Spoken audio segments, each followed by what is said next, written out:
வணக்கம். சிறகடிக்க ஆசை சீரியலில் இனி என்ன நடக்க போகுது அப்படின்னு தான் பார்க்க போகிறோம். இங்கே மொட்டை சந்தோஷ் மனோஜ் சொன்ன அட்ரஸுக்கு தேடி அலைகிறாரு. அப்போ ஒரு வழியாக அந்த ராணியோடைய வீட்டை கண்டுபிடிச்சிடுறாரு. ஓ, இந்த வீடு தானோ அப்படின்னு சொல்லிட்டு கேட்குறாங்க. அப்போ ராணியோட மாப்பிள்ளையை பற்றியும் கேட்டு தெரிஞ்சுக்கிறாங்க. கேட்கும்போது எல்லாருமே சொல்கிறாங்க அவங்க 2 பேரும் யார்கிட்டையாவது அப்போ ராணியாக போய் வேலையை சேருவாங்க. சேர்ந்த பின்னாடி கொஞ்சம் காலம் கழித்து அவங்க வேலையை காட்டுவாங்க. அவங்க ஏகப்பட்ட பேர்கிட்ட இணைஞ்சிருக்காங்க. பணத்தை ஆட்டையை போட்டிருக்காங்க. பார்க்க பாவம் போல் மூஞ்சி வச்சுப்பாங்க. ஆனால் பயங்கரமான ஆளுங்க அப்படி இப்படின்றாங்க. இதை கேட்ட மொட்டை சந்தோஷ் மனோஜ் கால் பண்ணி சொல்கிறாரு, மனோஜ், நீ சொன்ன இடத்துக்கு நான் போனேன். போய் பார்க்கும்போது தான் தெரியுது அந்த ராணியும் ராணி மாப்பிள்ளையும் பயங்கரமான ஆளாம் அப்படிங்கிறாங்க. சொன்னலையா, அவங்க பயங்கரமான ஆளாக தான் இருக்க முடியும். நானே எவ்வளோ படிச்சிருக்கேன். என்னையே இவங்க டக்காலிட்டி பண்ணி பணத்தை வாங்குறாங்கன்னா அப்படிங்கிறாங்க. ஐயோ, நிறைய படிச்சிருக்கேன்னு சொல்லு, வேணா சரக்கு மண்டையில் இருக்குன்னு மட்டும் சொல்லிடாத. ஒரு காலமும் உங்கள்கிட்ட இருக்க வாய்ப்பு இல்லை. அப்படி இருந்தால் நீ ஏன் இப்படி பணத்தை இழந்துக்கிட்டு இருக்க? சரி, அதெல்லாம் இருக்கட்டும். அவங்க அட்ரஸை கண்டுபிடிச்சல எங்கே இருக்குது அப்படிங்கிறாங்க. நான் கொண்டு காமிக்கிறேன் வாயா அப்படின்னு சொல்லிட்டு ஒரு இடத்துக்கு வர சொல்கிறாரு. நான் போமா அப்படிங்கிறாங்க. எனக்கு ஒரு மாதிரி இருக்குது அப்படிங்கும்போது, யோ, வெறுமனையாக போனால் ஒரியா, நான் உனக்கு வரலாறுக்கு எப்படி போகணும்னு நான் சொல்லுவேன் வா அப்படின்னு சொல்லிட்டு நேராக தண்ணி சாப்பிட கூட்டி போயிடுறாரு. அங்கே போய் மனோஜுக்கு ஃபுல்லாக ஏற்றி விட்றாரு. எப்படியா இருக்குது எந்த சூழ்நிலையில் இப்போ கிளம்புறியா அப்படிங்கும்போது, மனோஜோட போக முடியல, எனக்கு இதுக்கு மேலே போக முடியாது, நான் வீட்டுக்கு தான் போகிறேன் அப்படிங்கிறாங்க. நேராக வீட்டுக்கு போயிடுறாங்க. வீட்டில் போனோடனே அண்ணாமலை மனோஜ் வரதை பார்த்துட்டு, டேய் என்னடா இப்படி தள்ளாடிட்டு வர அப்படிங்கும்போது, ஒன்றும் இல்லைப்பா அப்படிங்கிற. ஒன்றும் இல்லையா அப்படிங்கும்போது, முத்து, டேய் என்னடா தண்ணி சாப்பிட்ருக்கியா அப்படிங்கிறாங்க. உடனே இல்லை அப்படிங்கிறாங்க. அதான் உன்னை பார்த்தோன்னே தெரியுது அப்படின்னா அண்ணாமலைக்கு சரியான கடுப்பாயிருது. கடை ஏகப்பட்ட கடன் இருக்குது அப்படி இப்படின்னு சொல்லிகிட்டு இருக்கேன். அதுபோக எப்படி மீண்டு வரணும்னு தெரியாமல் முடிச்சுட்டு இருக்க அப்படின்னு சொல்லி உங்கள் அம்மா பேசிக்கிட்டு இருக்கா. நீ என்னன்னா பொறுப்பே இல்லாமல் இப்படி வந்திருக்கியா அப்படிங்கிறாங்க. உடனே அது இல்லைப்பா இது இல்லைப்பான்ட்டு இருக்கும். மறுபடியும் நீ வந்துருந்தாங்க. மனோஜ், நீ என்ன அவ்வளோ பார்த்து வச்சுருக்க? நீ பண்ணது ரொம்ப பண்ணிட்டு ஓவராக பண்ணிகிட்ருக்க அப்படி இப்படிங்கிறாங்க. என்னடி கத்திகிட்ருக்க? ரூமில் போய் அதனால போய் பேசு அப்படின்னு சொல்கிறாங்க. அத்தை இதுக்கு மேலே நம்ம எதுவும் பேசணும்னு எதுவும் சொல்லுவாங்கன்னு சொல்லி மனோஜை ரூமில் கூப்பிட்டு போய் தலைவாணி வச்சு விழுவிழுன்னு வழுக்காங்க. இங்கே விஜயாவுக்கு ரொம்ப சங்கடமாக இருக்குது. எப்பா அப்படின்னு சொல்லி முத்து பேச ஆரம்பிக்க, என்னடா அப்படிங்கிறாங்க. எப்போவும் அம்மா தான் நீ இப்படி சொல்லுவாங்க, தண்ணி சாப்பிட்டு வரான், இவன் ஒன்றத்துக்கு ஆகாதவன் அப்படி இப்படிம்பாங்க. அவங்க பையன் மனோஜும் என்னம்மா சாப்பிட்டு போனார், பச்சை தண்ணியப்பா சாப்பிட்டு போனார் அப்படிங்கிறாங்க. இதை கேட்டால் அண்ணாமலை அடே விட்றா அப்படிங்கிறாங்க. விஜயா, நீ குறை பேசுறதா தான் அந்த முத்து மீனாவே குறை பேசிகிட்டு இருப்ப அப்படிங்கிறாங்க. ஆமாங்க, குறை பேச தான் செய்வேன். எனக்கு கிடைக்க வேண்டிய டிஆரை கிடைக்க விடாமல் பண்ணிட்டாங்க இவங்க 2 பேரும். இப்போ இவங்களுக்கு எவ்வளோ பொறாம இருக்குது பார்த்தீங்களாங்க. எனக்கே இவங்க கிடைக்க விடாதுன்னு பண்ணதாங்கன்னா மனோஜுக்கு இந்த மாதிரி ஆகிறதுக்கு இவங்க 2 பேரும் தான் காரணமாக இருக்கும் அப்படிங்கும்போதேப்பா, அவன் தண்ணி சாப்பிட்றதுக்கும் நாங்கள் இருக்கிறதுக்கு என்னப்பா இருக்குது அப்படிங்கும்போது, டே இப்படி தான் பேசிகிட்டு இருப்பாவா, நீங்கள் நேர்மையான ஆளுக்கு தான் அந்த டிஆர் கிடைக்கணும்னு சொல்லி பண்ணியிருக்கீங்க. அது விஜயாவுக்கு ஒரு நாளும் புரிய போகிறதில்ல அப்படிங்கும்போது விஜயா சொல்கிறாங்க, யாரும் நேர்மையாக இருக்க போகிறது கிடையாது. நேர்மையாக இருக்கவங்க சீக்கிரம் முன்னேற முடியாது. உங்கள் பையனையும் எடுத்துக்காங்களேன், ஏன் உங்களையும் எடுத்துக்காங்க. நேர்மையாக இருக்கேன்னு சொன்னீங்க. போகும்போதே என்னது வண்டி ஓட்ட என்ன வேலைக்கு சேர்ந்தீங்களோ அதே வேலையோடய வெளியே வந்தீங்க. உங்கள் கூட சேர்ந்தவங்களாம் பெரிய பெரிய அதிகாரி ஆகிட்டாங்க, பெரிய பெரிய சம்பளத்துக்கு வந்துட்டாங்க, பெரிய பெரிய பணக்காரங்களும் ஆகிட்டாங்க. ஆனால் நீங்கள் கடைசி வரைக்கும் அதே 50,000 சம்பளம் தான் இப்போ வரைக்கும் அதுதான் ஓடிட்டுருக்கு அப்படிங்கிறாங்க. இதை கேட்டால் அண்ணாமலை சொல்கிறாங்க, இங்கே பாரு, நானும் என் பையன் முத்தும் ரவியாக இருக்கலாம், யாருக்காச்சுக்கு ஆசைப்பட மாட்டோம். என்ன அப்படி தான் நான் 2 பேரையும் வளர்த்துருக்கேன். நீ வளர்த்த வளர்ப்பு மனோஜ் வேணால் போய்த்து போகலாம், ஆனால் என் பிள்ளைகளும் நானும் மாற மாட்டான் அப்படிங்கிறாங்க. மாறி அந்த ஆளை அப்படின்ட்டு போயிடுறாங்க. எங்கள் முத்து சொல்கிறதேப்பா, உனக்குன்னு ஒரு இது இருக்குப்பா, நீ நேர்மையாக இருந்திருக்க, உனக்குன்னு ஒரு பேர் இருக்குப்பா, அது அம்மாவுக்கு புரியாமல் இருக்காங்க, நீ இதை நினைக்காதப்பா அப்படிங்கும்போது, டே இன்றைக்கி நேற்று இல்லை, அவளை நான் சின்ன பிள்ளையிலேருந்து பார்த்துட்டு வரேன், அவளை நான் கல்யாணம் பண்ண மாட்டேன்னு சொன்னேன். எங்கள் அம்மாவும் சொன்னது, எங்கள் அப்பா தான் சொன்னார், சரிடா சொந்த பொண்ணு, அவள் உங்ககிட்டே காலங்கழிக்கணும்னா வேறு இடத்துல காலங்கழிக்க முடியாது, அதனால் கல்யாணம் பண்ணிக்கப்பா. 10 தான் படிச்சிருக்கா, அவன் நிறைய படித்த மாதிரி பில்டப் பண்ணுவான், அனுசரித்து போப்பா, நீ என்ன கொஞ்சம் பொறுமையாக இருப்பேன், மற்றவங்கன்னா சங்கடம்பா அப்படின்னு சொல்லி தானே கல்யாணம் பண்ணி வச்சாங்க. அப்போ கூட விஜயோட அப்பாவை நம்பலை, அதனால தான் வீடை 2 பேர்லேயும் என்ன செஞ்சார், எழுதி வச்சார் அப்படிங்கிறாங்க. அப்படியாப்பா, இதனால தான் இந்த வீடு 2 பேர்லேயும் இருந்துச்சு அப்படிங்கிறாங்க. ஆமாம் அப்படிங்கிறாங்க. சரிப்பா நீ போய் தூங்கு அப்படிங்கிறாங்க. சரிடா நீங்களும் தூங்குங்க அப்படின்னு சொல்லிட்டு போயிடுறாங்க. இங்கே விஜயா வந்து நைட்டு பூரா தூங்கலை. மனோஜ் இப்படி ஆகிட்டானே விடியக்காலம் என்னென்னு கேட்கணும் அப்படின்னு நினைக்காங்க. விடிஞ்சோடனே மனோஜ் ரூமுக்கு வராங்க. மனோஜ் நல்லா தூங்கிட்டு இருக்காங்க. ஏய் ரோகிணி மனோஜ் எழுப்பு அப்படிங்கிறாங்க. மனோஜ் எந்திங்க உங்கள் அம்மா உன்னை பார்க்க வந்திருக்காங்க அப்படிங்கிறாங்க. டேய் மனோஜ் ஏன்டா அப்படி பண்ணேன் அப்படிங்கும்போதேம்மா என்னம்மா பண்ணேன் தூங்கக்கூடாதா அப்படிங்கம்மா. அப்போ நைட் நடந்தது உனக்கு ஒன்றும் தெரியாதா அப்படிங்க. ஒன்றும் தெரியலையம்மா அப்படிங்கிறாங்க. உடனே ரோகிணி சொல்கிறாங்க அதை உனக்கு எப்படி தெரியும் என்கிட்ட தலைவாணிகிட்ட பூசவனும் ஒன்றும் இல்லையா அப்படிங்கும்போது விஜயா சொல்கிறாங்க அவனை எப்படி நீ தலைவாணி வச்சு வளர்க்கலாம் அப்படிங்கிறாங்க. ஆண்டி எனக்கும் கோபம் இருக்கும்ல மனோஜ் இப்படி செஞ்சிருக்கக்கூடாதுல்ல. அவரே வந்து ஒரு 30 லட்ச ரூபாய்க்கு மேலே கடனோடு திரிகிறாரு. இப்படி இருக்கும்போது இப்படி போனால் எப்படி ஆண்டி கொஞ்சம் கொஞ்சமாக பணத்தை வாங்கிட்டு இருக்காரு இன்ஸ்டால்மெண்ட்டில் பொருள் கொடுக்கணும்னு சொல்லிட்டு. அந்த பணத்தை கட்டி முடித்தவங்க பொருள் ஒன்று வந்து நிற்பாங்க. அப்போ பொறுப்பாக இருந்தால் தான் ஆண்டி வந்து அது சரியாக வரும் அப்படிங்கும்போதே ரோகிணி சொல்கிறதுல என்னடா தப்பு இருக்குது ஏன்டா அப்படி பண்ணேன் அப்படிங்கும்போதேம்மா தப்பாக நினச்சிக்காதீங்க. நேற்று ஒரு மீட்டிங் போனேன். பெரிய பெரிய ஆளுங்க வந்திருந்தாங்க. வேறு வழி கிடையாது. அவங்களோட கம்ப்ளைண்ட் கொடுக்கணும்னா அதான் வழி அப்படின்னு சொல்லி பண்ணிட்டேன் அப்படிங்கும்போது மனோஜ் இனிமேல் இந்த மாதிரி பண்ணாத. இந்த வீட்டில் வந்து தண்ணி சாப்பிடுதவன் இந்த வீட்டில் மறுவாதி இல்லாதவனா அந்த முத்து தான். அடுத்தாப்புல உனக்கு மறுவாதி இல்லாமல் போனால் நல்லா இருக்காது. ஏற்கனவே அந்த முத்துவுக்கும் மீனாவுக்கும் ஒன்றையோ எண்ணியோ பிடிக்காது. நம்மளை பற்றி இல்லாதையும் பொல்லாதையும் உங்கள் அப்பாட்ட சொல்லுவாங்க. அதனால் சரி லாய்க்கப்படாது அப்படிங்கிறாங்க. சரிம்மா இந்த மாதிரி நடக்காது அப்படிங்கிறாங்க. ரைட்டு அப்படின்றாங்க. இப்படியா இருக்குது இந்த சூழ்நிலை. நம்ம நாள் காலைல ஃபர்னிச்சர் கடைக்கு போகிறாரு. போனோன்னா மொட்டை சந்தோஷத்தை பிடிச்சி டோஸ் விடுதாரு மனோஜ். நீ கொடுத்த ஐடியா பாரியா எப்படி ஆகி போச்சுன்னு அப்படின்னு சொல்லும்போது நான் கொடுத்த ஐடியா சரி தான். ஒரு இடத்துக்கு போகிறேன்னு சொன்னேன். சரி லைட்டாக போட்டு சாப்பிட்டுட்டு போ அப்படிங்கும்போது நீ முங்க சாத்திட்ட. முங்க சாத்தினா அப்படி போக முடியும் அப்படிங்கிறாங்க. சரி நீ ஒன்று செய். ராணியோட மாப்பிள்ளை எங்கே போகிறான் வரான்னு சொல்லி அதை பக்கத்தில் உனக்கு தெரிஞ்ச ஆள் இருக்குங்களா அதை வச்சு கேளு அப்படிங்கிறாங்க. இங்கே மொட்டை சந்தோஷம் அங்கே போய் தெரிஞ்சவர்கிட்ட கேட்காங்க. ராணி மாப்பிள்ளை எப்போ போவார் வருவார்னு கேட்காங்க. அப்போ ஒரு டயத்தை சொல்கிறாங்க. இந்த டயத்துக்கு வெளில போயிடுவார். நைட்டு வேலை பார்க்காரு போயிட்டு தான் வருவார் அப்படிங்கிறாங்க. மனோஜ் 6 மணிக்கு அவர் வேலைக்கு போயிடுவாராம். எங்கேயோ வாட்ச்மேனாக போகிறாராம். ஏன்னா இப்படியே தான் வருவாராம். அதுக்குள்ளே நீ வந்து என்ன செய்யணுமோ பண்ணிடு அப்படிங்கிறாங்க. ரைட்டு நீ பண்ணிடுவோம் அப்படின்னு சொல்லி கடையை சாத்திட்டு ஒரு 8 மணிக்கு மொட்டை சந்தோஷம் மனோஜும் வழக்கம் போல் தண்ணி சாப்பிட்றாங்க. சாப்பிட்டுட்டு மனோஜ் இறக்கி விட்டு அவர் போயிடுறாரு. போன உடனே ராணி வீட்டுக்கு மனோஜ் போகிறாரு. போனோடனே என்ன சார் நீங்கள் வந்திருக்கீங்க அப்படிங்கிறாங்க. என்னையெல்லாம் நீ சார்னு கூப்பிடாத நான் வந்த நோக்கமே வேறு அப்படின்னோன்னா கரெக்டாக ரோனி என்ன செய்தாங்க தன்னோட செல் எடுத்து மனோஜ் பேசுகிறது எல்லாத்தையுமே ரெக்கார்ட் பண்ண ஆரம்பிச்சிடுறாங்க. என்ன சார் நீங்கள் நான் உங்கள்கிட்ட வேலை பார்த்தாலும் நீங்கள் வந்து இப்படி என்கிட்ட பேசலாமா வைக்கலாமா அப்படிங்கும்போது இங்கே பாரு எனக்கு ரோகிணி கூட வாழ பிடிக்கல. ஏன்னா ரோகிணி வந்து நிறைய போய் சொல்கிறாள். அவள் பெரிய பணக்காரி அப்படி இப்படின்னு பில்டப் பண்ணி என் வீட்டுக்கு வந்தாள். வந்த பிறகு தான் தெரிஞ்சு அவள் ஒன்றுமே இல்லாதவன்னு சொல்லிட்டு நாளைக்கு அவள் வேறு ஒன்றத்தை கூட மறைச்சிருக்கலாம். அவள் கூட நான் தொடர்ந்து வந்தால் நல்லா இருக்காது. உன் புருஷனும் அந்தளவுக்கு ஒத்து இல்லை உனக்கு. அதனால் நான் கூட சேர்ந்து வாழலான்னு பார்க்கேன். வா ராணி அப்படின்னு சொல்லி ராணியை கடாசுதாங்க. ராணி மேலெல்லாம் கை வைக்காதீங்க அப்படிங்கிறாங்க. உடனே என்ன ராணி இப்படிலாம் பேசுகிற அப்படிங்கும்போது இல்லைங்க இது சரி கிடையாது அப்படின்னு சொல்லி ராணி வந்து சத்தம் போட ஆரம்பிச்சிட்டாங்க. பக்கத்து வீட்டிலேருந்து வந்து எல்லோரும் வந்து வெளுன்னு வெளுக்காங்க. வெளுத்துட்டு ஸ்டேஷனுக்கு கூட்டி போயிடுறாங்க. ஸ்டேஷனில் வந்து விட்டுருந்தாங்க. அங்கேருந்து ராணி மாப்பிள்ளைக்கு ஃபோன் பண்ணி சொன்னோன்னா அவர் வந்துடுறாரு. வந்த உடனே ஏன் அப்படி பண்ண வச்சா அப்படிங்கும்போது இல்லை சார் என் ஃப்ரெண்டு தான் ஐடியா கொடுத்தான் அப்படிங்கும்போது உன் ஃப்ரெண்டும் கொடுத்தானா அவனை வர வை அப்படின்னு சொல்லி சந்தோஷம் உள்ளே வச்சிடுறாங்க. அப்போ மனோஜ் உள்ளதுக்கு போகிறதுக்கு முன்னாடி வீட்டுக்கு தகவல் சொல்லணும் அப்படின்னா வீட்டுக்கு தகவல் சொல்கிறாங்க. இங்கே விஜயா ரொம்பவே அலறாங்க. ஏங்க மனோஜ் வந்து எந்த தப்புமே செய்யாதவங்க அவனை ஸ்டேஷனில் ஒன்று வச்சுருக்காங்க என்னென்னு பார்க்கணும் அப்படிங்கும்போது முத்து சொல்கிறாரு. நீ நான் உள்ள இருக்கையில் என்ன சொல்லுவீங்க என் மேலே தப்பே இல்லைண்ணா இவன் தான் பண்ணியிருப்பான் அப்படிம்பிங்க.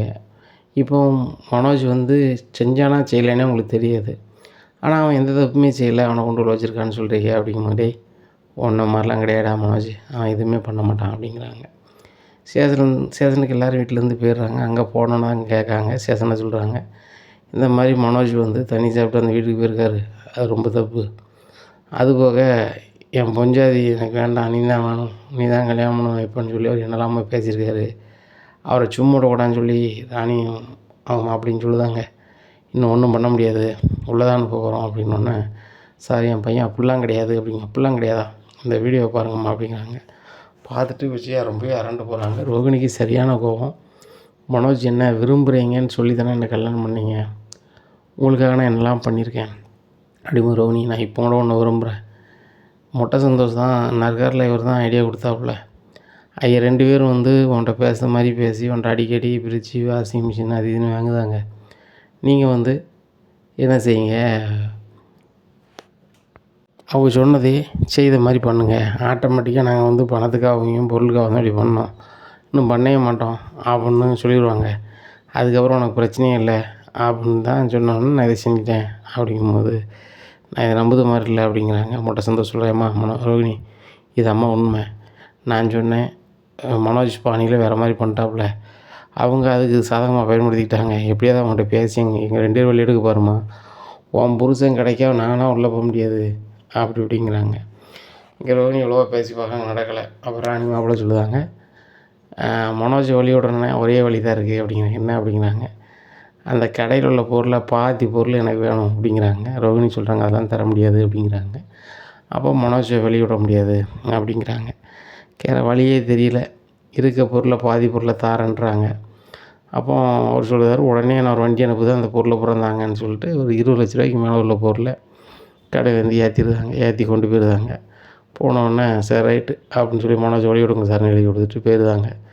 இங்கே மனோஜுக்கு ரொம்ப சங்கடமாயிருது. கடை ஒன்றுமே இல்லாத மாதிரி இருக்க, எல்லாத்துக்கும் காரணம் மொட்டை சந்தோஷம் தான் அப்படின்னு சொல்லி மொட்டை சந்தோஷம் வலுவல்னு விழுக்காரு. மொட்டை சந்தோஷம் சொல்லுவார், உனக்கு ஒரு நல்ல காரியம் நடக்கணும்னு தான் நான் சொன்னேன், உனக்கு தான் எதையுமே பண்ண தரல, இப்போ என்ன பண்ண போகிற அப்படிங்கும்போது கம்பெனிக்காரங்களும் வந்துடுறாங்க. மனோஜ் சார், உங்கள் கடையில் அவ்வளோ பொருளும் விற்றுருக்கு, ஆனால் விற்ற பிறகு நீங்கள் கம்பெனிக்கு போகலாம், விற்ற கட்டாமல் இருக்கிறது ரொம்ப தப்பு சார் அப்படிங்கிறாங்க. சார் நான் பணத்தை வைக்கிஞ்சலை என்கிட்ட வந்து இப்படிலாம் நெருக்கடி பண்ணி பொருளை வாங்கிட்டு போயிட்டாங்க, அதனால் இப்போதைக்கு எனக்கு பணம் கட்ட முடியாது அப்படிங்கும்போது, சாருங்க பாருங்கள், நீங்கள் எங்கள் டீலருங்கிறதுனால தான் நாங்கள் பொறுத்துக்கிட்டு இருக்கோம், இன்னும் கொஞ்சம் நேரத்தில் எங்கள் கம்பெனிலேருந்து முறைப்படி நினச்சிவாங்க ஒரு அறிவிப்பை கொடுப்பாங்க, கொடுக்கும்போதும் தெரியும் வேறு ஒரு ஆள் டீலராக இருப்பாங்க, நீங்கள் வந்து ஒரு 24 மணி நேரத்தில் பணத்தை கட்டலை அப்படின்னா அதுக்கு மேலே நீங்கள் உள்ளே தான் மூடியிருக்கோம் அப்படிங்கிறாங்க. என்ன சார் ஆளுக்கு உள்ளே தான் மூடியிருக்குன்னு நினச்சிட்ருக்கீங்க, இப்போ தான் உள்ளே வீட்டு உள்ளே வரேன், நீங்கள் மறுபடியும் உடனே என்ன சார் அர்த்தம் அப்படின்ட்டு இருக்கும்போது கடங்காரங்க ஒரு ஈஸியாக வராங்க. என்ன மனோஜ் சார், கடையில் பலான வியாபாரம்னு நடந்திருக்கும் போலையே கேள்விப்பட்டேன், கசமுசாமா அப்படிங்கிறாங்க. நீ கேள்விப்பட்டியா, அதெல்லாம் உண்மை கிடையாது அப்படிங்கிறாங்க. ஒன்றுங்களை பற்றி நல்லா தெரியும், ஒழுங்கு மரியாதை எங்கள் பணம் வேணும் அப்படிங்கிறாங்க. என்கிட்டலாம் பணம் இல்லை அப்படி இப்படின்ட்டுருக்காங்க. இவன்கிட்டலாம் பணம் வேணும்னு இவன்கிட்ட கேட்டுட்டு இருந்தால் லாயக்கூடாது, நம்ம இருக்க பொருளை எடுத்துகிட்டு போயிடுவோன்னு சொல்லிட்டு இன்னொரு 20 லட்ச ரூபாய்க்கு இருந்த பொருளை பூரா எட்டு போயிருந்தாங்க. மனோஜ் கடையில் ஒத்த பொருள் கூட இல்லை. அங்கே இருக்கிறது ஒன்றே ஒன்று, அந்த டேபிள் மட்டும்தான் இருக்குது, கல்லால் டேபிள் மட்டும்தான் இருக்குது, அங்கே இருக்க கம்ப்யூட்டர் கூட இல்லை, எல்லாத்தையும் எட்டு போயிருந்தாங்க. ரோகிணி இப்போ எல்லாமே போச்சே அப்படிங்கும்போது, மனோஜ் எல்லாமே ஒன்றால் தான், இவ்வளோ படிச்சிருக்கேன் அவ்வளோ படிச்சிருக்கேன்னு சொல்லுறது கொஞ்சம் கூட சிந்திச்சு பண்ண மாட்டியா, யார் எது சொன்னாலும் நீ பண்ணுவியா அப்படிங்கிறாங்க. இதை கேட்ட மனோஜ், எனக்கு தனிமை தேவைப்படுது, எல்லோரும் போங்க அப்படிங்கிறாங்க. உடனே போயிடுறாங்க. இங்கே மனோஜ் ரொம்ப நேரம் கழித்து வீட்டுக்கு போகிறாங்க. விஜயா கேட்குறாங்க, டே மனோஜ், இப்போ எல்லா பொருளும் போயிடுச்சுடா, இப்போ என்னடா பண்ண போகிற அப்படிங்கும் போதேம்மா, எனக்கு என்ன பண்ணனே தெரில, டீலர்ஷிப்லேருந்து எடுத்துட்டாங்க, இப்போ நான் வந்து ஒரு பொருள் வாங்கணும்னு அடுத்த இடத்துல வாங்கினா அதிக பணம் வரும், எனக்கு எப்படின்னாலும் ஒரு 50 லட்ச ரூபா வேணுமா, நீங்கள் தாம்மா அப்படியே ரெடி பண்ணி கொடுக்கணும் அப்படிங்கும்போது, என்கிட்ட எங்கடா பணம் இருக்குது அவ்வளோ பணம் அப்படிங்குமேம்மா, உங்களுக்கு தான் 2 வீடு இருக்கலாம், ஒரு வீடை வில்லுங்க, ஒரு வீடை விற்றியே அப்படின்னா ஒரு 50 லட்சம் 60 லட்சம் வரும், அதை வச்சு நான் பிஸ்னஸில் பெரிய ஆளாக வந்துடுவோம்மா, உங்களையும் கூட பார்ட்னராக நான் சேர்த்துக்கிறேம்மா அப்படிங்கிறேன். டேய் மனோஜ், நீ பார்ட்னராலாம் சேர்க்க வேண்டாம், நான் வீடெல்லாம் கொடுக்குற மாதிரி இல்லை, உன் பொண்டாட்டி தான் வந்து பெரிய பெரிய ஆளுகளுக்கு பார்லர் வேலை அது இதுன்னு செய்தால, அவங்ககிட்ட பேசி பணத்தை வாங்கு அப்படிங்கும் போதேம்மா, அவளே பார்லர் வேலை பார்த்து 2000 3000 வாங்குதா, அவங்க அதை கொடுக்கறதே பெரிய விஷயம், அவங்க வந்து எப்படிம்மா எத்தனை லட்ச ரூபாய் கொடுப்பாங்க அப்படிங்கும்போது, ரோகிணிட்டு நீ கேளுடா அப்படிங்கிறாங்க. ரோகிணிகிட்ட போய் ரோகிணி அப்படின்னு பேசுகிறாங்க. என்கிட்டலாம் நீ பேசவே பேசாத மனோஜ், உன்கிட்ட பேச விருப்பமே இல்லை, நான் என்னெல்லாமோ பண்ணி நான் கல்யாணம் பண்ணியிருக்கேன், ஆனால் நான் இப்படி இருப்பேன்னு நினச்சி கூட பார்க்கல அப்படிங்கும்போது, இங்கே பாரு ரோகிணி, நான் ராணிக்கிட்ட வந்து பேசணும்னு பேசலை அப்படின்னு நினச்சிங்கிறாங்க. நான் அதை சொல்லவே இல்லை மனோஜ், இவ்வளோ முட்டாள்தனமாக இருக்கியே, எப்படி நீ வாழ்க்கையில் இது பண்ண போகிற, இப்போ எல்லாமே போய்ட்டது, ரவி வேறு ரெஸ்டாரண்ட் எதுக்கு இடம் பார்த்துட்டு கிடக்காரு, டவார்னு அந்த இடத்துல ரெஸ்டாரண்ட் வைங்கன்னு மாமா சொல்லிட்டு என்ன பண்ண முடியும் அப்படிங்கும்போது, அதை எப்படி சொல்லுவாங்க அப்படிங்கிறாங்க. இப்படி இருக்கும்போது மறுநாள் காலைல விடியுது. அண்ணாமலை கூப்பிட்டு பேசுகிறாங்க எல்லாரையும். டேய் மனோஜுங்க பாரு, உனக்கு ஃபர்னிச்சர் கடை ஒழுங்காக நடத்த தெரியல, பொருளெல்லாம் போயிடுச்சு. இப்போ அதே கடை வந்து நம்மளுக்கு சும்மா தான் இருக்குது, அது நம்ம சொந்த கடை, அதை ஏன்டா சும்மா போடணும் அப்படிங்கும்போது, அதான்ப்பா நான் சொல்கிறேன், சும்மா போட வேண்டாம், அம்மாக்கிட்ட அந்த வீட்டை விற்று தர சொல்லுங்கள், இல்லைன்னா கிராமத்தில் இருக்க சொத்தை விற்று தர சொல்லுங்கள் அப்படிங்கும்போது முத்து சிரிக்கிறாரு. ஏன்டா சிரிக்கிற அப்படிங்கும்போது, இல்லை அப்பா பணத்தை வம்பாக்கிட்டேன், இப்போ குடும்ப சொத்தையும் வம்பாக்கலான்னு பார்க்கியா அப்படிங்க. டேய் வாயை மூடுறா, நான் பிஸ்னஸ் பண்ணுறதுக்கு எனக்கு பணம் வேணும் அப்படிங்கிறாங்க. இதை கேட்டால் அண்ணாமலை சொல்கிறாங்க, டேய் பிஸ்னஸ்னு உன்ட்ட பணத்தை தந்துக்கிட்டு இருக்க முடியாது, நான் 30 வருஷமாக உழைச்ச உழைப்பை உங்ககிட்ட தந்து ஒன்றத்துக்காக ஆக்கிட்டேன், இப்போ வந்துட்டு என் பையன்மா இருக்கு நான் எதுவும் செய்யலைன்னு எனக்கு ஒரு வருத்தம் இருக்குது. முத்து பெருசாக எதுவுமே எதிர்பார்க்க மாட்டான் என்கிட்ட, ஆனால் ரவிக்கு நான் ஏதாவது செய்யணும்லடா அப்படிங்கும்போது, எப்பா ரவி பிழைக்க தெரியாமல் பிழைக்காம்பா, அவன் மாமியார் வீடு பெரிய பணக்காரங்க, எத்தனை கோடியை கேட்டாலும் அவங்க தருவாங்க, இல்லை அவங்க பிஸ்னஸை பார்க்கணுன்னு சொன்னாலும் ஓகேன்றுவாங்க. ரவி எதுவுமே செய்யாமல் நான் வீட்டோட மாப்பிள்ளையா போகிறேன்னு சொன்னால் கோடியாக கொட்டி கொடுப்பாங்க. அப்படி இருக்கும்போது என் பையன் இப்படி பண்ணுறான், அவனுக்கு நீங்கள் ஏதாவது செய்யணுங்க அப்படிங்கும்போது முத்து சொல்கிறான், வாயா மூடுறா, நம்ம தம்பிக்கு எதுக்குடா அந்த வாசுதேவனும் முஞ்சாதியும் கொடுக்கணும் அப்படிங்கும்போது, அந்த வீட்டுக்கு அவன் தானடா ஒரே மருமவன், இதே மாதிரி எனக்கு வாய்ப்பு இருந்துச்சுன்னு வச்சுக்கோ, நானாக வந்து பயங்கரமாக இருப்பேன் அப்படிங்கும்போது முத்து சிரிக்கிறாரு. என்னடா சிரிக்கிற அப்படிங்கும்போது, அந்த ஆசையில் தானே பாரதம்மாவை கல்யாணம் முடிச்ச, இப்போ அது பணக்காரி இல்லைன்னு தெரிஞ்ச உடனே ஜெகா வாங்குகிறேன், ஐயப்பா இவனை நம்பி நீ எதுவும் கொடுத்துட்டு கிடக்காதப்பா அப்படிங்கிறாங்க. அவனை நம்பிலாம் கொடுக்க போகிறது கிடையாது. பாரு மனோஜ், நான் கூப்பிட்டது என்னென்னா, ரவிட்ட உன் கடை சாவியை கொடு, இன்னும் அவன் தான் ரெஸ்டாரண்ட் நடத்துவான், இதுக்கு மேலே பேசுறதுக்கு ஒன்றும் இல்லைன்னு சாவி வாங்கி கொடுத்துருந்தாங்க. இங்கே விஜயா ரொம்பவே அலறாங்க. ஏங்க மனோஜ் சொல்லுறது என்னங்க தப்பு இருக்குது, ரவி மாமனார் வீட்டில் எவ்வளோ வசதி இருக்குது, நீங்கள் ரவிக்கு வாங்கி கொடுத்துட்ருக்கீங்க அப்படிங்கும்போது முத்து சொல்கிறாங்க, என்னி தான் உங்கள் பையன் நீங்கள் ஏற்றுக்க மாட்டீங்க, ரவியும் ஏற்றுக்க மாட்டீங்களா அப்படிங்கும்போது, டே ரவி நீ எப்போவுமே என் பையன்தான்டா, உன்னை நினச்சி நான் பெருமை தான் பட்டிருக்கேன், ஆனால் வந்து மனோஜ் வந்து நிறைய படிச்சிருக்கான், படிச்சுட்டு ஒரு வேலையுமே இல்லாமல் இருந்தால் எப்படிடா இருக்கும் அப்படிங்கும்போது, ஏம்மா எனக்கு அந்த ஃபர்னிச்சர் கடையை மறுபடியும் நான் நடத்த போகிறது இல்லை, ரெஸ்டாரண்ட்டுக்கு இடம் பார்த்துட்டு தான் அலைஞ்சிட்ருக்கேன், ஏன்னா எனக்கு ஒன்றும் பிரச்சனை இல்லைம்மா, நான் சாவியை கொடுத்துட்றேன்னு சொல்லிட்டு சாவியை கொடுத்துட்டு அவர் கிளம்பிடுறாங்க. உடனே அண்ணாமலை சொல்கிறாங்க, இதுதான் வந்து ரவி குணம், முத்து குணமும் இதுதான் கிட்டத்தட்ட, இந்த மனோஜ் மாதிரி எல்லாத்துக்கும் ஆசைப்பட மாட்டான், நம்ம அப்பா கஷ்டப்பட்டு பணத்தை வந்திருக்காரு, அதை வந்து பெருசாக உருவா காட்டலும் நட்டப்படாமல் இருக்கணும்னு நினப்பே இல்லை, பாரு இப்போ எல்லாம் போச்சு அப்படின்ட்டு இருக்கும்போது, இந்த இன்ஸ்டால்மெண்ட்டில் பொருள் வாங்கிறதுக்கு பணம் கட்டியிருப்பாங்களே கொஞ்சம் கொஞ்சமாக, அவங்க ஃபுல்லும் வீடு நிறைய வந்து நிற்காங்க, கிட்டத்தட்ட ஒரு 100 பேருக்கு மேலே இருக்கும். அவங்கள பார்த்தோன்னா அண்ணாமலை நீங்களாம் யார் அப்படின்னு கேட்குறாங்க. நாங்களாம் யாரா, உங்கள் பையன் உங்கள் கடையில் பொருள் தரேன்னு சொல்லிட்டு 50 100மா எங்ககிட்ட பணத்தை வாங்கினார், வாங்கி நல்லா வச்சுக்கிட்டு இப்போ கடையில் உள்ள பொருளை பூரா விற்றுப்புட்டு எங்களுக்கு ஒரு பொருளும் இல்லாமல் இருக்கார் அப்படிங்கும்போது, அதையும் கேட்குறீங்க, அந்த பொருளெல்லாம் இப்படி போயிடுச்சு அப்படி போயிடுச்சு அப்படிங்கிறாங்க. இதெல்லாம் நம்ப முடியாது, உங்களை மாதிரி எத்தனை பேர் பார்த்துருக்கோம், எங்களுக்கு எங்கள் பணம் வேணும், தந்தால் தான் வீட்டை விட்டு போவோம் அப்படின்னு சொல்லி வீட்டுக்குள்ளே வீட்டு வாசல் எல்லாம் உட்காந்துருந்தாங்க. இங்கே விஜயாவுக்கு ஒன்றுமே ஓடலை. உடனே அண்ணாமலை சொல்கிறாங்க, ஏம்மா நீங்கள் நிறைய பேர் பணம் கட்டியிருக்கீங்க, 2 நாள் டைம் கொடுங்க, உங்களுக்கு நாங்கள் பணத்தை செட்டில் பண்ணுறோம் அப்படிங்கிறாங்க. முத்து பேசுகிறாங்க, மற்றவங்கெல்லாம் பேசி பார்க்குறாங்க, அவங்க கேட்ட பாடு இல்லை. உடனே அண்ணாமலை அவங்க அம்மாவுக்கு கால் பண்ணுறாங்க, ஏம்மா மனோஜ் வந்து இந்த மாதிரிலாம் பண்ணிட்டாம்மா, இன்ஸ்டால்மெண்ட்டில் பொருள் தரேன்னு சொல்லி நிறைய பேர்கிட்ட பணத்தை வாங்கியிருக்கான், அவங்களுக்கு பொருள் கொடுக்கையும் வழி கிடையாது, பணத்தை திருப்பி கொடுக்குறதுக்கு கொண்ட வழி இல்லாமல் இருக்குது, என்னம்மா பண்ணுறது அப்படிங்கும்போது, முன்னாடி இருந்தே நான் சொல்லிட்டு தானே இருக்கேன், அந்த மனோஜுக்கு வந்து பொறுப்பு கிடையாது, அவன் எதையுமே வந்து உருப்படியாக செய்ய மாட்டான் வைக்க மாட்டான், அவனுக்கு நம்பி நீங்கள் எதுவும் செய்யாதாங்கன்னு சொன்னேன், நீங்கள் கேட்கலையாப்பா அப்படிங்கிறாங்க. இப்போ என்னம்மா பண்ணலாம் அப்படிங்கும்போது, வேறு என்ன செய்கிறது, என் பையன் எதுக்கு அந்த மனோஜுக்காக சங்கடப்படணும், கிராமத்தில் நம்ம இருக்க சொத்தை நம்ம 3 பிள்ளைகளுக்கும் ஆளுக்கு ஒரு பங்காக ரெடி பண்ணி வைக்க சொன்னேன், அப்படி தான் இருக்குது, அதில் வர வருமானத்தையும் தனித்தனியாக தான் போட்டு வச்சுருக்கேன், இப்போ மனோஜ் பங்கை வந்து என்ன செய்வோம், விற்றுட்டு அவங்க கொடுக்க வேண்டிய கடனை கொடுக்க சொல்லிடுவோம், மீதி பையங்களும் சங்கடப்பட வேண்டாம், அவங்க கட்டி நம்ம அவங்களுக்குள்ள பங்குக்குள்ள பத்திரத்தை கையில் கொடுத்துருவோம் அப்படிங்கிறாங்க. அதுவும் சரிதாம்மா அப்படிங்கிறாங்க. உடனே எங்கள் அம்மாட்ட இப்போ தான் பேசினேன், அவங்க வந்து இன்னும் 2-3 நாள் டைம் கேட்காங்க, அதுக்கப்புறம் தந்துடுவாங்க அப்படிங்கிறாங்க. சரிங்கய்யா நீங்கள் பெரிய ஆளாக இருக்கீங்க, எங்கள் முன்னாடி தான் எவ்வளோ பேசுகிறீங்க, உங்களை நம்புதான் ஐயா அப்படின்னு சொல்லிட்டு எவ்வளோ பேரும் பேருதாங்க.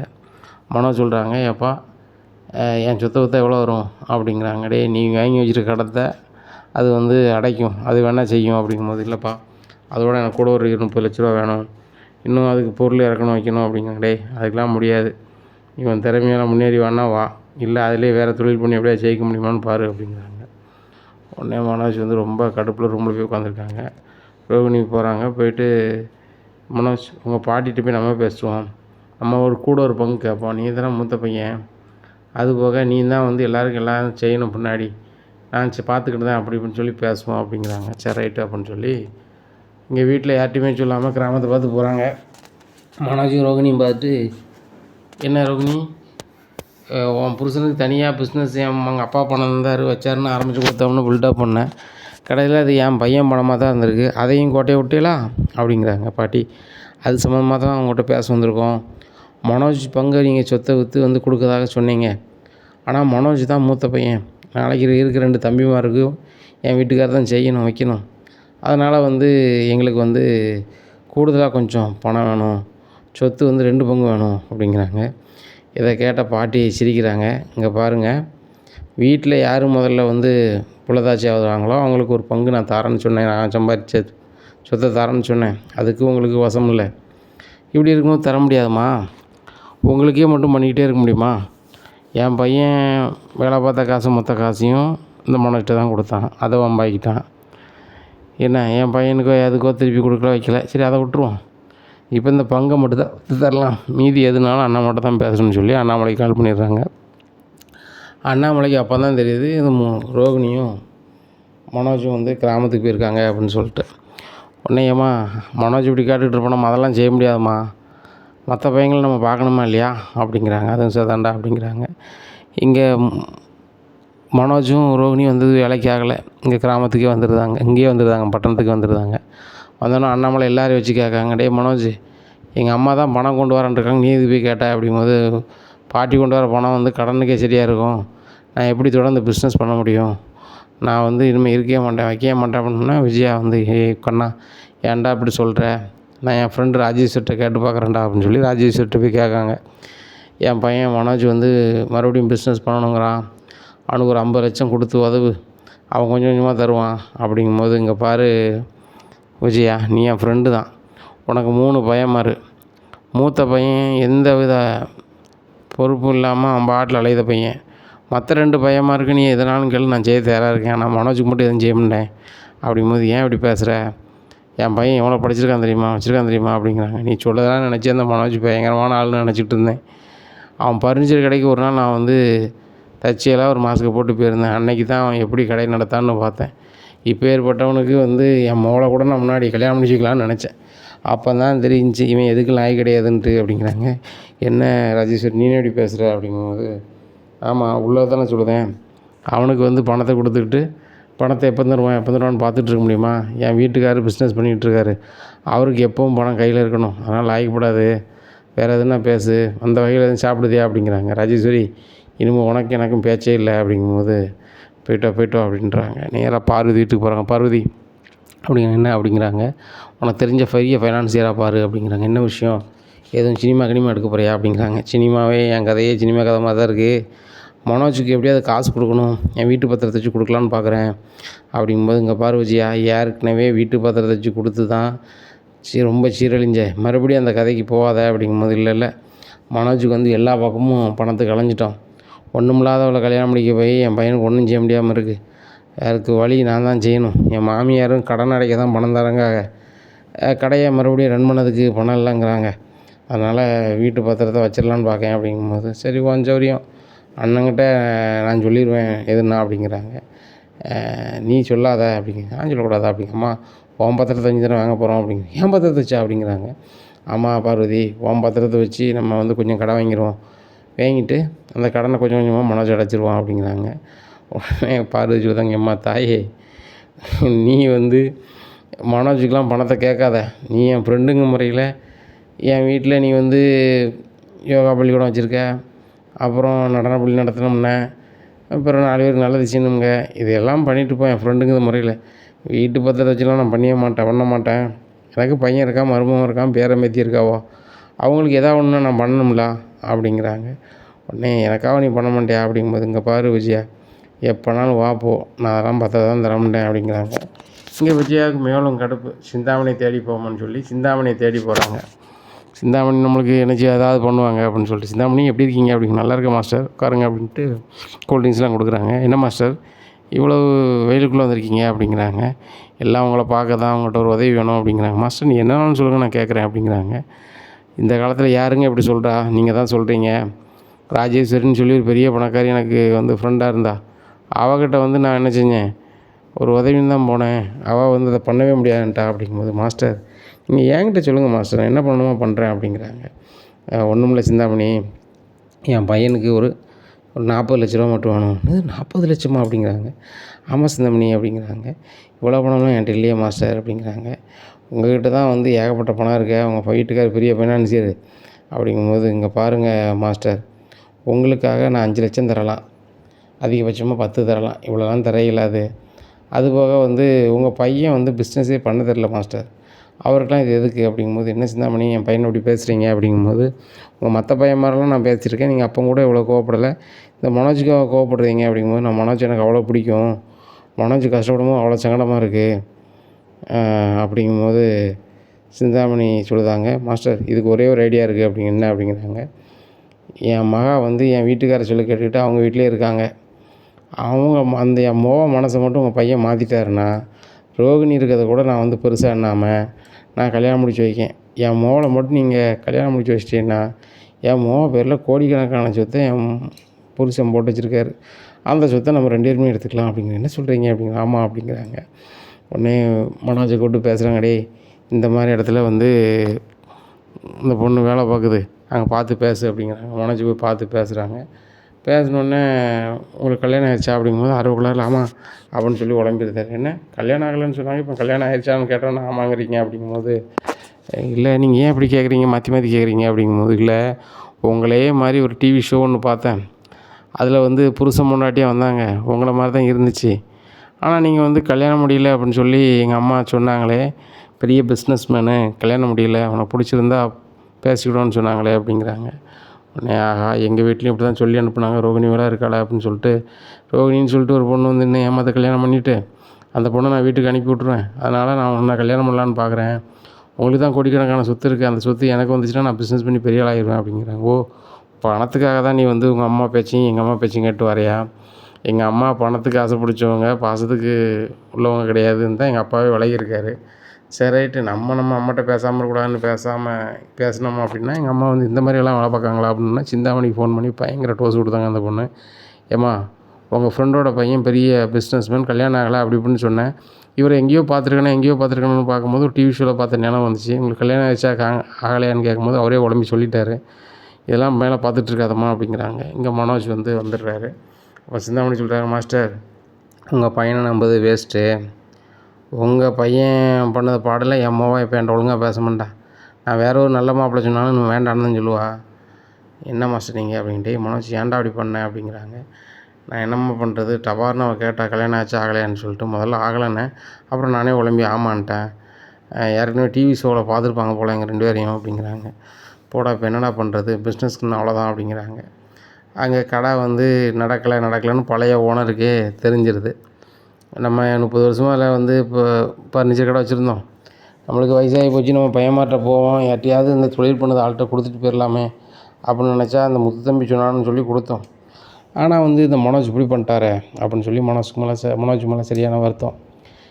அவர் இந்தியாவுக்கு வந்த பின்னாடி முத்தை பார்க்க போகிறாரு. சார் வாங்க, நீங்கள் எங்கே வந்திருக்கீங்க அப்படிங்கும்போது, தம்பி இப்போ தான் ஊருக்கு வந்தேன், அந்த கடை போட்டி கிடக்குன்னு பழைய ஆள் பூரா ஃபோன் பண்ணுதாங்க, அதனால் எனக்கு மனமும் கேட்கல, நம்மளால் முடிஞ்ச அளவுக்கு அந்த கடையை நடத்தலாம்னு வந்துட்டேன் அப்படிங்கும்போது, அப்படியே சார் அப்படிங்கிறாங்க. ஆமாம் தம்பி, அந்த கடையை ஒழுங்காக நடத்தல, ஏதாவது கூறினா அந்த கடையை மறுபடியும் நானே எடுத்துக்கிடுவேன்னு சொல்லி தான் அதில் எழுதியிருக்கேன், நான் கடை எடுக்க போகிறேன், அதில் உங்களுக்கு ஏதாவது ஒரு இது இருக்கா தம்பி அப்படிங்கிறாங்க. சார் அது உங்கள் கடையை வந்து நல்லபடியாக நடத்தணும்னு சொல்லி ஒரு ஆள்கிட்ட கொடுத்தீங்க, நானே பிஸ்னஸ் பண்ணணுங்கானே பண்ணி நல்ல மாதிரி இருக்கட்டும்னு கொடுத்தேன், இப்படிலாம் ஆயிடுச்சு சார் அப்படிங்க. எல்லாமே கேள்விப்பட்டேன் தம்பி, கடையை நான் எடுத்துக்கிட போகிறேன், இனிமேல் வந்து உங்கள் அண்ணனை கடை பக்கம் வர சொல்லாதீங்க அப்படிங்கிறாங்க. சரி சார் அப்படின்றாங்க. இப்போ மனோஜ் வந்து கடை வைக்க பொருள் இல்லைன்னு வீட்டிலேயே கிடக்காரு. பழைய ஓனர் என்ன செய்தார், அந்த பூட்டெல்லாம் மாற்றிட்டு அவர் பொருள் எல்லாம் இறக்கி பயங்கரமாக பழைய ஆட்களை வச்சு தொழில் பண்ண ஆரம்பிச்சிடுறாங்க. அப்போ மொட்டை சந்தோஷ் கால் பண்ணுறாங்க, என்ன மனோஜ் இவ்வளோ பிரச்சனைக்கு மத்தியிலையும் மறுபடியும் தொழில் பண்ண ஆரம்பிச்சிட்டியா, பயங்கரமான ஆளியா அப்படிங்கிறாங்க. யோ நீ வேறயா, யார்கிட்டையாவது பணம் வாங்கித்தான்னு சொன்னால் நீ கொடுத்த ஐடியா அவ்வளோதான், இவ்வளோ ஐபி கிடக்கு அப்படிங்கும்போது, அப்போ இப்படி யாரையா கடை வச்சிருக்கா அப்படிங்கும்போது, யார் கடை வச்சிருக்கா, என் கடை அப்படி தான் இருக்குது, மூடி தான் இருக்குது, மூடி இருக்கா, வந்து பாரியா அப்படிங்கிறாங்க. பார்க்குறாங்க கடையில் ஏகப்பட்ட பேர் பொருள் எடுத்துகிட்டு இருக்காங்க. யோ என் கடையில் யாரையா கடை வச்சிருக்கா, யாரையா கடை வச்சிருக்கா அப்படிங்கிறாங்க. அங்கே பார்க்குறாங்க பழைய ஓனர் இருக்காங்க. சார் நீங்கள் தான் என்கிட்ட கொடுத்துட்டீங்களா, உன்கிட்ட கொடுத்தோம்பா, கடையை ஒழுங்காக நடத்தலை, கடையை மூடுது மாதிரி ஒரு சூழ்நிலை வந்தால் மறுபடியும் நானே கடையை எடுத்துக்கிட்டேன்னு சொல்லி ஒரு பேப்பரில் எழுதியிருக்கேன், அதை பார்க்கலையா அப்படிங்கிறாங்க. இல்லை சார் அப்படிங்க, இவ்வளோ படிச்சிருக்கு அதை பார்க்கலையா அப்படிங்கிறாங்க. படித்து பார்க்குறாங்க, அப்படி ஒரு வாக்கியம் இருக்குது. அதை பார்த்துட்டு சார் இங்கே பாருப்பா, கடை நீ நல்லா நடத்தியிருந்தேன்னா அவன் பக்கத்துலேயே வரப்போகிறது கிடையாது, காலத்துக்கு ஒன்றையே கொடுத்துருப்பேன். கிட்டத்தட்ட 1 கோடி ரூபா உள்ள பொருளை ஒரு கடையை உன்ட்ட வெறும் 30 லட்ச ரூபாய் பக்கத்தில் நான் எதுக்கு கொடுத்தேன்? சரி ஒரு பிஸ்னஸ் பண்ணி ஒரு பையன் நல்ல மாதிரி வரட்டும்னு சொல்லிட்டு நீ வந்து எந்த அளவுக்கு இந்த கடையை மைனஸ் ஆக்க முடியுமோ அந்த அளவுக்கு ஆக்கியிருக்க. நான் உங்கள்கிட்ட என்ன சொல்லி கடையை கொடுத்தேன்? என்கிட்ட 30 வருஷமாக வேலை பார்க்காங்க, அந்த ஆட்களை அப்படி வச்சுக்க, அவங்களுக்கு வேலையை கொடு, இந்த கடை நீ நல்ல மாதிரி நடத்து, நல்ல மாதிரி வான்னு சொன்னேன். கடை வச்சு 2ஆவது நாள் அவங்களை வேலை விட்டு வேண்டாம்ட்டுருக்க. அவங்க ஃபோன் பண்ணி என்கிட்ட ரொம்ப சங்கடப்பட்டாங்க. இருந்தாலும் சரி ரைட்டு, புதுசாக தொழில் பண்ணுத, ஏதாவது வகையில் முன்னேறி வருவியா அப்படின்னு சொல்லி பார்த்தேன். கடையில் ஊர் பூரா கடை, அந்த கடைக்கு அவ்வளவு தேவையில்லாத பேர்லாம் ஆகிப்போச்சு. அதனால் நம்ம கடை வாங்கிட்டு தான் லாய்க்கப்படாது அப்படிங்கிறாங்க. இல்லை என் கடை எனக்கு வேணும் அப்படிங்கிறாங்க. தம்பி கிளம்புனா கிளம்பு அப்படிங்கிறாங்க. கிளம்ப மாட்டுறாரு. ஸ்டேஷனுக்கு கால் பண்ணி ஸ்டேஷன்லேருந்து ஆட்களை வர சொல்லிடுறாங்க, காய்ச்சட்டக்காரங்களே. அங்கே அருண் ஸ்டேஷன்லேருந்து எல்லோரும் வந்துடுறாங்க. என்ன சார் என்ன விஷயமா ஃபோன் பண்ணீங்க அப்படிங்கும்போது, சார் இதை படித்து பாருங்க சார். படித்து பார்க்குறாங்க. சார் கரெக்டாக தான் எழுதியிருக்கு மனோஜ், நீங்கள் இதை படித்து பார்த்தா கையெழுத்து கை போட்டு எழுதிருப்பீங்க அப்படிங்கிறாங்க. ஒன்றும் இல்லை சார், அப்படி சார் இப்படி சார், அங்கே பாருங்கள் பேப்பர் என்ன இருக்கோ அதுதான், கிளம்புனா கிளம்புங்க அப்படிங்கிறாங்க. இதை கேட்ட அருணுக்கு பயங்கர சந்தோஷம். சீதாவுக்கு ஃபோன் பண்ணி, சீதா இந்த முத்தோட அண்ணன் பெரிய பிஸ்னஸ் மேன் அப்படி இப்படின்னு சொன்னீங்க, இப்போ அவர் கடையே ஒன்றுமே இல்லாமல் இப்படி ஆகிட்டார் போலே அப்படின்னு சொல்லி நடந்ததெல்லாம் சொல்கிறாங்க. இது வந்து சீதா வந்து மீனாவை சொல்கிறாங்க. மீனா வந்து முத்துட்ட சொல்கிறாங்க, ஏங்க உங்கள் அண்ணாச்சி கடை போயிடுச்சான், பழைய ஓனர் எடுத்துட்டாங்க நம்மளை அப்படிங்கிறாங்க. மீனா எனக்கு அது முன்னாடியே தெரியும் அப்படிங்கிறாங்க. எப்படிங்க தெரியும் அப்படிங்கிறாங்க. 2 நாளைக்கு முன்னாடி நின்று கார் ஸ்டாண்டில் பார்த்துட்டு உங்கள் அண்ணாச்சிக்கு நான் இப்படிலாம் தான் வச்சுக்கிட்டுன்னு கொடுத்தேன், ஆனால் கடையை ஒழுங்காக நடத்த தெரியல, மீண்டும் நானே கடை நடத்த போகிறேன், நான் அவர்கிட்ட விற்கையில் ஒரு பேப்பரில் அப்படி இத்தனாதில் ஒரு வரியில் எழுதி தான் கொடுத்தேன், ஒழுங்காக கடையை நடத்த முடியலன்னா நான் திரும்ப நான் நடத்திக்கிடுவேன்னு சொல்லிட்டு அதனால் வந்து அவரே எடுத்துக்கிட்டாரு அப்படிங்க. அப்படியா அப்படிங்கிறாங்க. அண்ணாமலைட்டின்னு சொல்கிறாங்க. அண்ணாமலை சரி ரைட்டு இப்படி தான் நடக்கும், அவர் தான் எழுதியிருக்காரு அப்படி வார்த்தை, இவன் படிச்சிருக்காமல் அந்த நேரத்தில் பார்த்துருக்கணும் அப்படிங்கும்போது மனோஜ் வீட்டில் வந்து, எப்பா என் கடையை வந்து அவரே எடுத்துக்கிட்டாரு, விடக்கூடாது, டே முத்து வாடா அப்படிங்கிறாங்க. டேய் என்கிட்ட சொல்லிட்டு தான் அங்கே வந்தார் அப்படிங்கிறாங்க. உன்கிட்ட சொல்லிட்டு தான் வந்தாரா அப்படிங்க. ஆமாம் என்கிட்ட சொல்லிட்டு தான் வந்தார், கடையை உங்கள் அண்ணன் நம்பி தான் கொடுத்தேன், கடையை நடத்தல, அதனால் நானே எடுத்து நடத்த போகிறேன் அப்படிங்கும்போது, அப்படியே எப்படிடா என்கிட்ட கடை தந்தப்போ எப்படி அவர் நடத்த முடியும் அப்படிங்கும்போது, நீ பத்திரத்தை ஒழுங்காக படிச்சியா படிக்கலையா அப்படிங்கிறாங்க. எனக்கு படிக்க நேரம் இல்லை அவசரத்தில் அப்படிங்கிறாங்க. அது ஒரு வார்த்தை எழுதியிருக்கு, கடையை ஒழுங்காக நடத்த முடியல, ஏதாவது ஒரு மைனஸ் வருதுன்னா நான் எடுத்துப்பேன் அப்படின்னு எழுதியிருக்கு. அவர் எடுத்துக்கிட்டாரு, நீ எங்கே போனாலும் ஒன்றும் ஆகாது அப்படிங்கும்போது, ஆமாம் ஸ்டேஷனுக்கு போனேன், அங்கே இப்படி தான் சொன்னாங்க, முத்து நீ நினச்சா முடியும், வந்து அந்த ஓனரை உண்டு இல்லைன்னு பண்ணுடா வாடா அப்படிங்கிறாங்க. நீனும் சொல்லுவேன் அம்மாவும் சொல்லுவாங்க, என்னை வந்து சண்டியன் அப்படி இப்படின்னு சொல்லிட்டு, நானும் சண்டித்தனம் பண்ண ஆசைப்படலை, நீ சொல்கிற மாதிரி நான் சாதாரண டிரைவர், 50க்கும் 100க்கும் கார் ஓட்டினா தான் என் குடும்பத்தை பார்க்க முடியும், என்ன நீ வந்து கடை ஆரம்பித்த கொஞ்ச நாள்லேயே பீச் பங்களா வாங்குற அளவுக்கு யோசிப்பேன், எனக்கு மாடியில் ரூம் கட்டதே எனக்கு பெரிய யோசனையாக இருக்குது, அதனால் நீ வந்து வேறு வேலை இருந்தால் பாரு அப்படிங்கும்போது, ஏங்க மனோஜ் வந்து கூட பிறந்தவன் அவ்வளவு சொல்லுதான், இந்த முத்து கேட்க மாட்டேக்கான் பாருங்க அப்படிங்கும்போது, இங்கே பாரு விஜயா, உனக்கும் மனோஜுக்கும் ஒரு கதையாகனா எப்படிலாம் பேசுவீங்கன்னு முத்துக்கும் தெரியும், இந்த குடும்பத்துக்கும் தெரியும், என்ன முத்து நீலாம் அந்த கதையில் தலையிடாத விடு அப்படிங்கிறாங்க. இப்போ நான் ஏன்பா பண்ண போகிறேன் அப்படிங்கிறாங்க. அப்படி பேசிகிட்டு இருக்கும்போது ரவி வந்து சொல்கிறாருப்பா, எனக்கு ஒரு ரெஸ்டாரண்ட் வைக்க ஒரு இடம் ஒரு ஆள் தரேன்ட்டார், முத்துக்கு முருகேசனன்னு ஒரு அண்ணன் பெரிய அண்ணன் தெரியும் போல், அவர் என்னை பார்த்தாரு, தம்பி உங்கள் அண்ணன் வந்து பேசியில் சொன்னாப்புல, என் தம்பி ரவியும் ரெஸ்டாரண்ட் வைக்கிறது இடம் அங்கங்கே பார்த்துட்டாலே தான் ஒன்றும் நடக்க மாட்டேக்கு, எங்கள் கடையில் நடத்துனா வேண்டான்னு சொன்ன மாதிரி சொல்கிறான் சார் அப்படின்னு சொல்லியிருக்காப்புல. சொன்னோன்னா அவர் என்ன வந்து ரெஸ்டாரண்ட்டில் பேசினார், தம்பி என் இடம் கிடக்கு, நீ நல்லா பண்ணு, முத்து வந்து எனக்கு ரொம்ப நாளாக கார் ஓட்டு தான், அவங்ககிட்ட ஏதாவது இன்னும் எனக்கு கேளுப்பா அப்படிமே, ஆனால் அவனுக்குன்னு எதுவுமே கேட்க மாட்டான், சுற்றி இருக்கவங்களும் ஏதாவது கேட்பான், இப்போ உனக்குன்னு கேட்டால் கூட அவன் வந்து நான் எதுவும் நினச்சிக்கூடாதுன்னு சொல்லி கேட்க மாட்டான், முத்த தம்பியாக நினைக்கும் போது உனியும் தம்பியாக தான் நினைக்கணும், அந்த இடத்த நின்னே வச்சுக்கா, வாடகை எதுவும் தர வேண்டாம், அதுக்கப்புறம் உனக்கு அது காலப்போக்கில் உனக்கு அது வந்து வேகணும்னு தோணுச்சுன்னா அன்னைக்குள்ளே என்ன ரேட்டோ அதை கொடுத்து வாங்கிக்காப்பா அப்படின்னு சொல்லிட்டாரு. இப்படி இடம்லாம் கிடைக்காதுப்பா அப்படிங்கிறாங்க. எந்த இடம்டா அப்படிங்கிற இடத்த சொல்கிறாங்க.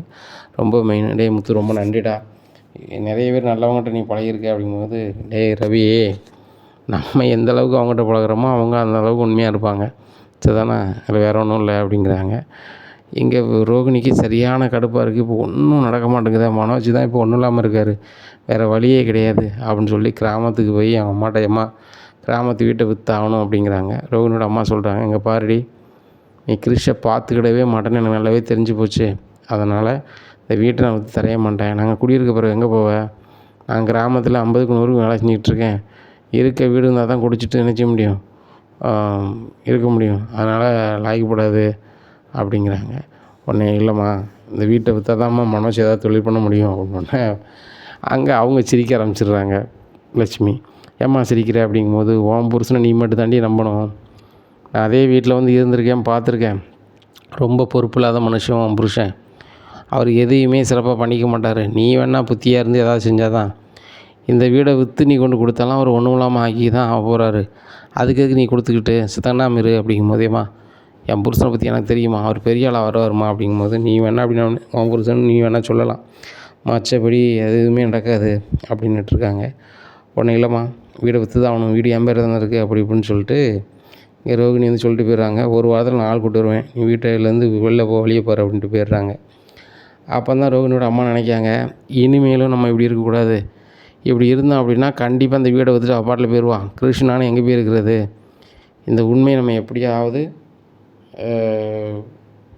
முத்து வீட்டில் சொல்லிடணும் அப்படின்னு சொல்லி முத்து வீட்டில் வந்து ஹாலில் உட்காந்துருக்காங்க.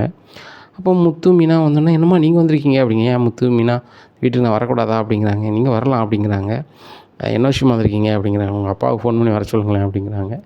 அண்ணாமலைக்கு ஃபோன் பண்ணி முத்து வர சொல்லியப்பா, அவங்கள பார்க்க கிறிஷோட பாட்டியும் கிறிஷ் வந்திருக்காங்க அப்படிங்கிறாங்க. அப்படியா, கடைசியாக வந்து எங்கள் வீட்டுக்கு வராதாங்க வைக்காதாங்கன்னு சொன்னதாக சொன்னேன், அதுபோக உங்கள் மீனா வீட்டில் போய் ஏதோ பேசிட்டு போனதாக சொன்னேன் அப்படிங்கிறாங்கப்பா.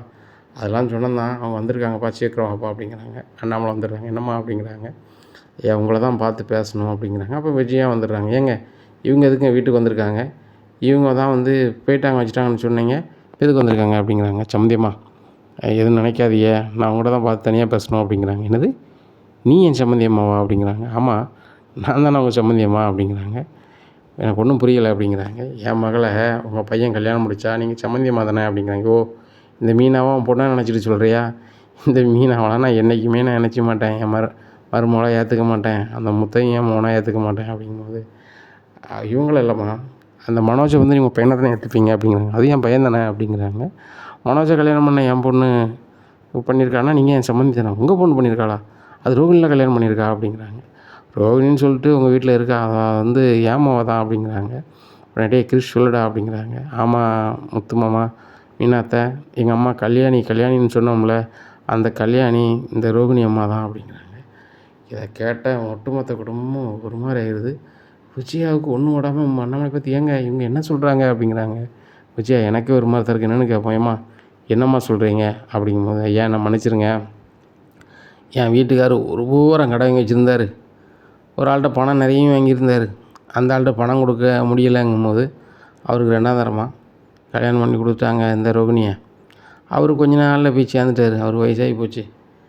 இப்படி இருக்கும்போது என் வாழ்க்கையை வம்பாய் போட்டியா அப்படி இப்படின்னுட்டு ரோகிணி பேசிவிட்டு கூட பிடிச்ச வித்தியா கூட போய் மெட்ராஸில் இருந்துக்கிட்டா. அங்கே போய் யாரோ பார்லர் வேலை சொல்லி கொடுத்தாங்கன்னு அதை படிச்சுவிட்டு, தான் பேர் ரோகிணி, இனிமேல் என் பேர் கல்யாணி கிடையாது அப்படின்னு சொல்லி மாற்றிட்டு இந்த சிட்டிக்குள்ளே பார்லர் வேலை வீட்டு விட போய் பார்த்துக்கிட்டு இருந்தா. திடீர்னு ஒரு பார்லர் வச்சுட்டோம்னு சொன்னான். கொஞ்ச நாள் கழிச்சு நானே ஒரு மாப்பிள்ளை பார்த்துக்கிட்டேன், கல்யாணம் முடிக்க போகிறேன், எனக்கு அம்மா இல்லை யாரும் இல்லைன்னு சொல்லிட்டேன், அதனால் வாழ்க்கையெல்லாம் சொல்ல முடியாதுமா அப்படின்ட்டா. நான் பல முறை சொன்னேன், என் வாழ்க்கையை சொல்லிடுன்ட்டு. இப்போ என்னன்னாக்கா கிறிஷை வந்து தான் பையன்தானே ஏற்றுக்க மாட்றா. இது இப்படியே போச்சுன்னா லாய்க்கப்படாது. கிராமத்தில் ஒரு வீடு தான் இருக்குது, அந்த வீடையும் விற்று என் வீட்டுக்காருக்கு பிஸ்னஸ் பண்ண நான் பணம் கொடுக்கணும், அதனால் வீட்டை விற்று கொடுன்னு வந்து கேட்டுக்கிட்டு இருக்கா. இப்போ பார்லர் வேலையாக வெளியே போயிருக்கான்னு தெரிஞ்சுக்கிட்டு தான் அவங்க வீட்டில் வந்து இந்த உண்மையெல்லாம் சொல்லுதேன். நீங்கள் தான் வந்து என் கல்யாணியை அவள் பண்ணதெல்லாம் தப்பை மன்னிச்சிக்கிட்டு நீங்கள்லாம் ஏற்றுக்கிடணும் அப்படிங்கிறாங்க. வீட்டில் யாருமே எந்த பதிலும் சொல்ல முடியாமல் இருக்காங்க. அப்போ கரெக்டாக மனோஜ் வராரு. மனோஜ் பக்கத்தில் வந்தோடனே, என்னப்பா இவங்க என்ன சொல்லிகிட்டு இருக்காங்க அப்படிங்கிறாங்க. டே மனோஜ், வாடா அவன்கிட்ட தனியாக பேசணும் அப்படின்னு சொல்லி அண்ணாமலை ரூமில் கூட்டி போய் பேசுகிறாங்க. இனி என்ன நடக்கும்? மனோஜ் வந்து ரோகிணியை மன்னிச்சு ஏற்றுப்பாரா? இல்லை எனக்கு ரோகிணி வேண்டாவே வேண்டாம், எனக்கு வந்து இவ கூட இருக்க பிடிக்கல அப்படின்னு சொல்லுவாரா? அப்படிங்கிறத பொறுத்து வந்து பார்க்கலாம். விஜயாவோட ஆக்ஷன் எப்படி இருக்கும் அப்படிங்கிறதையும் நம்ம பொறுத்து இருந்தே பார்க்கலாம். நம்ம சேனலை நீங்கள் மறக்காமல் லைக் அண்ட் சப்ஸ்கிரைப் பண்ணுங்கள். நன்றி, வணக்கம்.